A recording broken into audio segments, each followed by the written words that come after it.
Bonjour tout le monde et bienvenue sur ma chaîne YouTube. On se retrouve aujourd'hui pour mon top 10 de mes séries préférées. Donc j'ai tout écrit sur mon petit carnet. Donc avant de commencer, il faut que je vous dise que c'était très... Au début je voulais faire un top 5. Et je me suis rendu compte que c'était impossible de faire un top 5. Bien sûr, oui, je pourrais faire un top 5 de celles qui sont vraiment ancrées dans mon cœur. Mais j'ai pas très envie de devoir choisir entre telle ou telle série. Donc j'en ai qui sont terminées, j'en ai qui sont commencées. Mais c'est très dur dans le sens où, en fait, si je continue une série, c'est qu'elle me plaît, tout simplement. C'est peut-être pas des séries que je conseillerais à tout le monde, mais au moins elles me plaisent. Donc je vais commencer par la numéro 10 pour terminer par la 1 en vous expliquant en quoi consiste la série aussi. Donc en 10e position, j'ai mis deux séries différentes. Donc j'ai mis Prison Break. Donc Prison Break, c'est l'histoire de Michael Scofield et de Lincoln Burrows. Donc Lincoln est en prison et va bientôt se faire exécuter pour avoir tué le sénateur ou quelque chose dans le genre là. Je sais plus, il a tué quelqu'un en tout cas de haut placé dans le gouvernement et il va pas bientôt passer sur la chaise électrique. Donc Michael Scofield, qui est son frère, veut faire en sorte de le sortir de là, de le sauver, et de là va s'en suivre en fait toute une péripétie dans la prison, etc. Et je sais qu'il y a une 5e saison qui est sortie cette année. Et c'est ça en fait qui m'a poussé à regarder la série parce que j'avais déjà vu en fait vaguement la première saison mais jamais les autres. Donc je me suis concentrée vraiment à regarder donc de la saison 1 à la saison 5 en espérant qu'ils vont nous faire une saison 6. Peut-être, peut-être pas. S'ils en font une, je la regarderai avec grand plaisir. S'ils en font pas, bah tant pis, clairement. Alors je les place au même point que Pretty Little Liars parce que tout simplement parce qu'elles se placent à peu près au même point. C'est-à-dire que j'ai regardé, j'ai bien aimé mais c'est pas non plus... le big love avec la série quoi. Enfin en même temps c'est des séries que j'ai regardées toutes les deux, c'était toutes les deux terminées. Donc j'ai plus facile à faire un big love avec une série que je suis par exemple depuis ses débuts ou au moins depuis la 2e ou 3e saison que quand je regarde tous ensemble. Mais il faut savoir que Pretty Little Liars, bien il y en a beaucoup qui m'ont conseillé que ça serait bien et tout. Mais en fait au début je voulais pas regarder parce que je me suis clairement spoilé l'identité de A. Clairement, bêtement en plus. J'étais sur une page internet et j'ai vu l'identité de A, donc je me suis spoilée. Mais j'ai vu ensuite qu'après il y avait AD. Donc j'ai évité toutes les pages internet parlant de Pretty Little Liars, toutes, mais vraiment toutes. Et je me suis dit, mais je vais regarder la série. Et donc j'ai regardé la série. Donc Pretty Little Liars, en fait, ça raconte l'histoire d'Alison De Laurentiis, qui est disparue un an plus tôt, qui après un an, donc il fête Enfin, il fête. Non, il fête pas vraiment. Tu peux pas fêter la disparition d'un proche. Mais en fait, un an après sa disparition, elle est retrouvée morte chez elle, enterrée dans son jardin. Et donc de là en fait ses amis, donc Aria, Anna, Emily et Spencer, vont commencer à recevoir toutes des messages d'un dénommé A qui va vouloir les monter d'abord les unes contre les autres, puis en fait elles vont se faire harceler par ce A. Et donc jusqu'à la mi-saison 6, parce que l'épisode 10 ou 11, je sais plus, je crois que c'est le 10 de la saison 6, on découvre l'identité de A. Donc après, c'est une autre partie, donc un AD. Et en fait, moi, c'est à partir de là que ça m'intéressait, tout simplement parce que comme j'étais spoilé l'identité de A, je savais qui c'était. Et en fait, quand j'ai regardé la série, donc jusqu'à qu'ils disent l'identité de A, j'étais mort de rire parce que à chaque fois, on accusait un tel ou un tel ou un tel ou un tel, sans jamais accuser la bonne personne en fait. Et moi, ça me faisait rire, clairement. Même si j'ai bien aimé la série, ça me faisait rire. Parce qu'elles étaient là en train de se demander, oui, est-ce que ça serait pas lui, A, ou elle, ou lui, ou eux, tous des trucs comme ça, quoi. Et bon, faut dire aussi que normalement, il y a 2 A, mais à la fin, il n'y en a plus qu'un. Je n'expliquerai pas pourquoi. Et donc, quand j'ai découvert l'identité de AD, j'étais, c'est une blague. Je m'y attendais, mais alors, pas du tout. Et je me dis, heureusement que je vais pas spoiler, parce que j'aurais été grave déçue de m'être spoilé. Donc, en 9e position, j'ai mis Scorpion. Tout ça, au début, en fait, elle était haut dans mon top, mais je l'ai redescendue tout simplement parce que faut dire que j'ai l'impression que ça, au bout d'un moment, ça stagnait au même point, c'est-à-dire qu'on parlait que de la... Attendez, je vais prendre le... Maintenant, je peux pas prendre le résumé vu qu'il est sur mon iPod. Excusez-moi, je filme avec mon iPod, oui. Ce que je veux dire par là, qu'en fait, c'est Scorpion, donc c'est l'histoire de 5 à 6 génies, ça dépend. Donc il y a Walter, il y a... Oh, je sais plus... Oh. Oui, bref, c'est une histoire de génie qui... donc au départ, c'est l'histoire de Walter, Walter O'Brien qui a été à 11 ans ou 8 ans dans ces zones-là, arrêté par la CIA parce qu'il a piraté donc la CIA je pense, ou le FBI, quelque chose dans le genre. Et donc quelques années plus tard, il forme son équipe à lui avec ses amis. Donc il y en a... Donc il y a lui, il y en a un qui s'appelle... Sylvester, qui est antimicrobe, mais carrément antimicrobe, pourtant c'est un vrai génie des maths. Comme Walter en fait, c'est un vrai génie des maths. Je crois que Walter c'est le 3e QI le plus grand du monde, je pense. Donc il y a Sylvester, il y a Happy, il y a le Doc, dans la série il l'appelle Doc, mais c'est pas vraiment Doc, et il y a Gabe. En fait Gabe c'est pas un génie, il fait partie donc des services secrets, ou un truc comme ça. Oui, quelque chose dans ce genre là. Et donc, au fil de la série, il y a deux personnages qui vont se rajouter, donc Paige et le fils de Paige. Et donc, le truc, c'est que dans la troisième ou 4e saison, je ne sais plus. Dans une des saisons, en fait, c'est beaucoup concentré sur 2 couples. Donc, celui de Paige et Walter et celui de... Excusez-moi de spoiler, je suis désolée. Enfin, sur une histoire d'amour, on va dire, c'est pas vraiment un couple, c'est pas vraiment une histoire... Sur ce qui se passe entre Paige et Walter, et sur ce qui se passe entre Doug et Happy, comment Walter le vit. En fait, c'est resté trop centré sur ça dans une des saisons. Mais là, en fait, dans la saison là qui est en train de sortir, j'ai recommencé à aimer la série. Je veux dire, la saison 3, elle était pas tip top. Mais on va dire que la 4, en fait, je recommence tout doucement à aimer. En 8e position, j'ai mis 4 séries qui font toutes les 4 à peu près partie donc du même univers, donc ce qu'on appelle le Arrowverse. Donc le Arrowverse, donc il y a Arrow, Flash, DC Legend of Tomorrow et Supergirl. Donc il faut savoir que j'ai commencé ça par Arrow. Donc Arrow, c'est l'histoire d'Oliver Queen qui était 5 ans sur une île déserte, qui est après 5 ans est de retour dans sa famille, et bizarrement quelqu'un que tout le monde surnomme Arrow fait son apparition. Donc c'est un justicier à capuche verte qui tire des flèches. Voilà, je pense que j'ai pas besoin de vous expliquer vraiment l'univers d'Arrow parce qu'elle est quand même assez connue, Arrow. Donc de là en fait, j'ai vu le crossover qu'il y avait avec Flash, et de là je me suis orientée vers Flash. Et donc Flash, c'est l'histoire de Barry Allen, un scientifique pour la police, qui un jour se fait frapper par la foudre, littéralement. Enfin c'est pas une vraie foudre, hein, c'est juste une foudre d'accélérateur à particules, on va dire. Ce qui va faire qu'il va devenir donc de Flash, donc l'homme le plus rapide du monde. Enfin c'est ce qui se dit à chaque fois dans l'épisode, hein, voilà. Et donc de là va s'en suivre toutes les guerres contre les méta-humains. Mais en fait à chaque fois il y a dans chaque épisode il y a un méta-humain différent. Dans chaque saison il y a un méchant principal. Voilà, c'est ça que je trouve bien en fait, c'est que même s'il y a un méchant principal, dans Arrow c'est pareil, il y a un méchant principal dans la saison, mais à côté il y a d'autres méchants. Il y a d'autres méchants qui font leur apparition dans les épisodes. Dans Flash c'est pareil en fait. Il y a un méchant principal, mais dans chaque épisode il y a un méchant différent. Et donc ensuite, il faut savoir que DC Legend of Tomorrow, c'est un regroupé en fait des personnages de Arrow et de Flash, aussi bien méchants que gentils, et ils se sont regroupés en une seule série, et ils font des voyages dans le temps, tout simplement. Donc au début c'était juste quelques petits trucs comme par-ci par-là, puis dans la 3e saison ils ont foutu le bordel, et ils doivent réparer le bordel. Il n'y a rien de plus simple. Donc là en fait, chaque fois il y a un méchant principal aussi, évidemment, mais à chaque épisode en fait ils sont dans une période de l'histoire différente. Voilà. Et ensuite la dernière c'est Supergirl, que j'ai commencé à la fin de la saison 1. Elle passait sur TF1, je me souviens.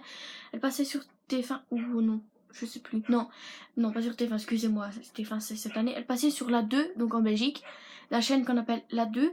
Et donc mes parents l'ont regardé, sauf que moi en fait j'ai regardé 2-3 épisodes comme ça, mais j'arrivais pas à tout comprendre, vu que j'avais pas vu toute la série. Donc je me suis concentrée à fond sur la série.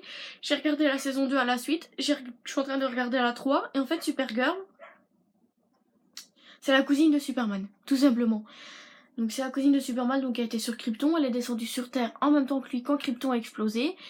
Elle a caché ses pouvoirs pendant presque 10 ans, parce qu'elle avait à peu près 10 ans quand elle avait sur Terre. Pendant presque 10 ans, mais elle les a mis au grand jour. Enfin, au grand jour, pas vraiment, parce que personne n'a vu à quoi elle ressemblait. Mais un jour, alors que sa sœur était dans un avion, que l'avion allait se crasher, elle a décidé d'aller à l'encontre de la promesse qu'elle a fait à sa mère, donc de garder ses pouvoirs. Elle a sauvé sa sœur du crash d'avion, mais aussi donc tous les autres qui étaient là. Et donc de là, à partir de là, elle est devenue Supergirl. Et tous les jours, en fait, enfin non tous les jours, dans tous les épisodes je veux dire, elle sauve la ville d'un méchant, d'un extraterrestre venu, donc par exemple d'autres planètes, etc. Et normalement dans chaque saison il y a un méchant différent aussi, c'est pas toujours le cas je pense. Non, je sais plus en fait. Si, je pense que si. Dans la saison 1, il y avait un méchant principal, dans la saison 2, un méchant principal, dans la saison 3, un méchant principal, même s'il est tardif à arriver en fait, tout simplement. Et donc, voilà, en 7ème position, j'ai mis Stranger Things. Donc c'est une série toute récente, vu qu'il y a que 2 saisons. Mais Stranger Things, en fait, c'est... C'est Mike qui a disparu ou c'est Will? Je ne sais plus. Je crois que c'est Will qui disparaît. Et donc... De là, ses amis vont tout faire pour essayer de le retrouver, ses amis, sa famille, la ville, etc. Et de là, en fait, il y a une nouvelle qui va venir, qui s'appelle 11, ou 11, comme vous voulez. Appelez-la comme vous voulez, hein. Je suis pas là pour vous dire appelez-la 11 ou appelez-la 11. Qui arrive, et donc qui, elle, peut entrer en contact avec Will. Ce qui va permettre à ses amis de savoir qu'il est toujours en vie, mais on ne sait pas où. Et en fait, Stranger Things, c'est... ils ont affaire à un méchant, le Démogorgon, qu'il l'appelle, ouais, le Démogorgon, qui en fait, pour l'entrée en scène dans la série, en fait, il faut savoir que donc Will et ses camarades, donc Will, Mike, Dustin et oh merde, je sais plus comment il s'appelle le dernier, mais en fait ils ont créé un jeu de plateau et à chaque fois donc c'est des démons et il faut savoir que le Démogorgon normalement est dans leur jeu. Donc dans la saison 1 c'est centré sur le Démogorgon et leur manière à eux de vouloir sauver Will, de le sortir du monde à l'envers. En fait je me suis dit ouais c'est un peu épouvante si on peut appeler ça comme ça. Et en fait j'ai accroché directement, c'est-à-dire que j'ai enchaîné la saison 1 mais il y a une vitesse hallucinante. Pour la saison 2, en fait elle est sortie mais j'étais occupée à regarder d'autres séries donc j'ai attendu puis j'ai regardé aussi directement. Donc ok c'est sur mon téléphone c'est pas grave. La saison 2 c'est centré sur... on parle de Démogorgon dedans mais le méchant principal c'est pas le Démogorgon. Enfin au début c'est pas le Démogorgon c'est un autre qui est en lien avec le Démogorgon et voilà. Donc en fait on s'attache aux personnages, à ce qui se passe, à leur manière de faire, à leur manière de combattre le démon, etc. En 6, j'ai mis Lucifer. Parce qu'en fait, cette série, elle est trop tripante. C'est-à-dire que quand tu regardes les épisodes, c'est trop... En fait, je rigole à chaque fois que je regarde les épisodes. Donc en fait, Lucifer, il faut savoir que c'est l'histoire de Lucifer Morningstar qui, de base, est le prince des enfers, mais qui, par ennui, remonte sur Terre, à Los Angeles. Je pense que c'est Los Angeles. Ouais, à Los Angeles, il ouvre un bar nommé le Luxe. Luxe, donc luxure, etc. Où il y a vraiment tous les trucs possibles. Et donc de là, en fait, il va faire la connaissance, je vais y arriver, la connaissance de Chloé Decker. Et de là, en fait, il va aider la police dans ses enquêtes, etc. Et en fait, c'est tellement drôle parce que il y a de l'humour et aussi quelque part un fond d'amour. Vraiment dans le fond, je veux dire, c'est pas en principal, tant mieux. Parce que les histoires où il y a de l'amour en principal. Comme dans Arrow et Flash, là, cette saison, les histoires d'amour, ça y va, hein. Enfin bon, c'est pas grave. Ouais, voilà, moi je suis mort de rire à chaque épisode avec l'humour de Lucifer, etc. En 5, en fait, je voulais la mettre un peu partout dans le top 5, en fait. En 5ème, en 4ème, en 3ème, en 2ème, première position, mais j'ai mis en top 5. Tout simplement parce qu'après, les 4 saisons, c'est les 4 qui font pas, on va dire, qui me prennent au cœur, n'importe quoi. Qui me prennent au cœur, ça s'entend que je suis malade, excusez-moi. Donc il s'agit de How to Get Away with Murder. En France, en fait, la série est juste nommée Murder. Donc il faut savoir que How to Get Away with Murder, ça veut dire comment s'en sortir en cas d'accusation pour meurtre. Donc on va suivre Annalise Keating qui est avocate et qui donne aussi des cours de droit dans une université. De là vont se créer les Keating Five, c'est-à-dire 5 élèves. Donc Wes, Laurel, Connor, Asher. Comment elle s'appelle la 5ème? Une autre fille. Je sais plus comment elle s'appelle. J'ai un trou de mémoire là, sur le coup, excusez-moi. Voilà. Et en fait, de là, ils vont s'en suivre, donc, bien sûr, vous vous en doutez, des meurtres, vu que ça commence à sortir en cas d'accusation pour meurtre. Ils vont pas juste faire, ouais, allez, on va imaginer que quelqu'un est mort, non. Non, non, non. Faut savoir que, à chaque saison, en fait, il se passe un truc, et tout le long de la saison, en fait, tu découvres le dénouement. Enfin, au début de la saison, en fait, tu découvres ce qui s'est passé réellement au meurtre, et après, à la deuxième partie de la saison, tu découvres qui l'a fait et pourquoi. Donc voilà, dans la saison 1, donc il y a un meurtre, dans la saison 2 il y en a un, dans la saison 3 il y en a un, dans la saison 4 il y en a un. Et en fait cette série j'ai accroché, mais alors directement. Elle passait sur une chaîne en magique, donc RTL TVI. On a regardé toute la saison 1 avec mes parents. Je me souviens plus, je crois qu'on a... Non, la saison 2 je l'ai regardée en streaming, la saison 3 aussi, la saison 4 pareil. Je suis en train de la... Comme elle sort en streaming, je la regarde en streaming. Et il faut savoir que cette série... En fait, à chaque fois, il y a... Là, la série, elle est en pause hivernale, il y a eu un cliffhanger de malade, mais vraiment de malade. Et tu te dis, mais comment ils vont faire pour s'en sortir? Comment? Et c'est ça en fait. Tu te demandes toujours comment ils vont faire telle ou telle chose, tellement il se passe des trucs dedans. En quatrième position, il s'agit de Shadowhunter. Donc je pense que beaucoup connaissent Shadowhunter. Donc Shadowhunter, c'est l'histoire de Clary Fry, qui un jour, alors qu'elle fête son anniversaire au Pandémonium, va voir de ses yeux un meurtre organisé par 3 individus, donc Alec, Jace et Isabelle. Et en fait, elle va se rendre compte mais qu'elle seule peut les voir, aussi bien les trois jeunes gens que les démons. Et de là, en fait, elle va se rendre compte qu'elle est ce qu'on appelle une Shadowhunter, donc une chasseuse de démons. Non, une chasseuse d'ombre, excusez-moi. Une chasseuse d'ombre. Donc elle va assister à l'enlèvement. En fait, elle va revenir chez elle voir que sa mère a été enlevée. Et de là, en fait, elle va aller à ce qu'on appelle l'institut. C'est-à-dire qu'elle va apprendre à devenir une chasseuse d'ombre. Donc on va les suivre dans leurs aventures au fil des saisons, etc. Mais je ne veux pas en dire trop parce que je ne veux pas trop spoiler, en fait. Voilà. Donc en troisième position, il y a Grimm. Mais cette série, j'ai découvert vraiment sur le tard, en fait. Je crois que j'ai découvert à la saison 4. C'est-à-dire qu'il y en a 6. J'ai découvert un peu tard, mais j'ai regardé les 4 saisons d'un coup. 1, 2, 3, 4 directement. Et en fait, au début, beaucoup pensaient que c'était dans le même univers que Teen Wolf ou que de Supernatural. C'est un condensé des deux, en fait, on va dire. Simplement parce que dans Grimm, en fait, il y a tous les méchants possibles. Donc, c'est-à-dire qu'il y a des loups-garous, des renards. En fait, les humains peuvent se transformer en animaux. Ils se transforment pas entièrement, on va dire que leurs corps ont quelques capacités. Comment dire, en quelques capacités de l'animal, on va dire que les rats peuvent transformer le visage de rat, peuvent se transformer en loup-garou, etc.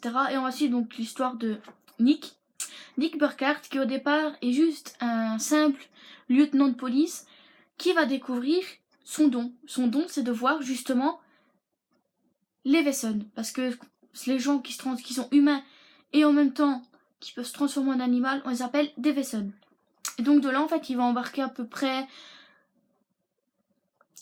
pas vraiment énormément de monde. Bon, on va dire qu'il va y avoir un loup-garou qui va être embarqué dès le premier épisode dans l'aventure, en fait. Puis son coéquipier, puis sa copine, ainsi de suite. Et on va suivre ses péripéties au fil des 4 saisons. Non, 6, il y en a 6. Elle est terminée, la série, je précise. Et en fait, cette série, j'ai tout de suite adoré. C'est bien simple. Je l'ai conseillé à mes parents qui ont adoré aussi. À une amie qui a aussi adoré, qui était aussi folle que moi à l'attente des épisodes, clairement. Et donc je pense que cette série, elle sera gravée dans mon cas tout le temps. Je pense que je vais la regarder encore et encore et encore.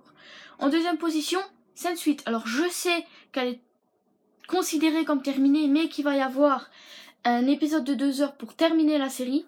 Il faut savoir que cette série elle est un peu bizarre parce qu'il s'agit de 8 individus éparpillés à travers le monde qui ont tous la capacité en fait de se voir entre eux, de se parler entre eux et de ressentir donc par exemple de prendre, enfin pas de prendre la place de quelqu'un parce qu'ils prennent pas, c'est pas la personne qui parle là, en fait c'est comme si en fait elle guidait quelqu'un, donc par exemple pour se battre ou pour s'échapper ou des trucs comme ça. Et en fait cette série elle m'a attirée tout simplement parce qu'il y a 8 personnages, il n'y a pas un personnage principal, il y en a 8. Et ils vont vivre des aventures mais plus folles les unes que les autres. Et j'ai adoré cette série là. Et en fait quand j'ai appris que la saison 2 serait la dernière, je te demande quoi? quoi? En fait, j'avais envie d'aller chez Netflix et de leur dire mais continuez la série, nom de Dieu. Ça c'est pas possible. Je sais tant que c'est possible parce qu'ils l'arrêtent pour faute de budget. C'est pas pour faute d'audience, c'est pour faute de budget. Voilà. Mais cette série-là, franchement, elle est gravée dans mon cœur. Même, je crois que je regarderai encore tous les épisodes qui seront sortis. Et la numéro 1. Alors là, mais là, il s'agit de Teen Wolf. Et oui, Teen Wolf que j'ai connu à la saison 3. Tout bêtement, en fait, j'ai vu un épisode sur MTV et j'étais happée par l'épisode. J'ai regardé tout l'épisode du début à la fin. Donc en fait, je me suis spoilé la saison 1 et la saison 2, ça l'air de rien. Enfin, pas vraiment, parce qu'il se passait pas grand chose. On voyait Scott, on voyait Styles, etc. Donc Teen Wolf, c'est l'histoire de Scott McCall qui un jour en fait est de Stilinski, parce qu'il y a deux personnages principaux, donc Scott et Styles qui sont meilleurs amis. Et un jour Styles en fait entend à la radio de son père, qui est le shérif de la ville, qui a un corps de retrouver, enfin un demi-corps de retrouver, et donc Styles va se mettre en tête de retrouver la moitié de l'autre corps. Pourquoi? On sait pas, en fait il aime bien ça. Donc dans la saison 1, Scott se fait mordre par un loup-garou. Voilà, donc en fait Teen Wolf en général il y a beaucoup plus de loups-garous qu'autre chose, mais on retrouve des kitsune, des banshees, des sorciers, si on peut appeler ça comme ça, je sais plus comment ils s'appellent. Et donc on va suivre les aventures de Scott et Styles au fil de 6 saisons. Elle vient de se terminer là. Fin août, début septembre, un truc dans le genre. Et en fait, je suis trop triste qu'elle soit terminée parce qu'elle a fait toute mon adolescence cette série. Mais bon. En fait, je sais même pas quoi vous dire tellement elle est super. Elle est tellement super parce qu'il se passe des trucs, il y a des nouveaux personnages qui apparaissent, il y en a qui partent, il y en a... Tout simplement, on apprend à aimer chacun des personnages. On est triste quand ils partent, on est triste pour ce qu'ils... On aime avec eux, etc. Et donc voilà, il s'agissait de mon top 10 des séries préférées. Vous pourrez vous rendre compte que je n'ai pas parlé d'autres séries qui pourtant sont hyper connues par tous. Donc il s'agit de Riverdale, Orange is the New Black, 13 Reasons Why. Mais tout simplement parce que j'avais mon top 10 à moi et voilà. Donc voilà, c'est tout pour la vidéo. On se retrouve dans une prochaine vidéo. Bye bye!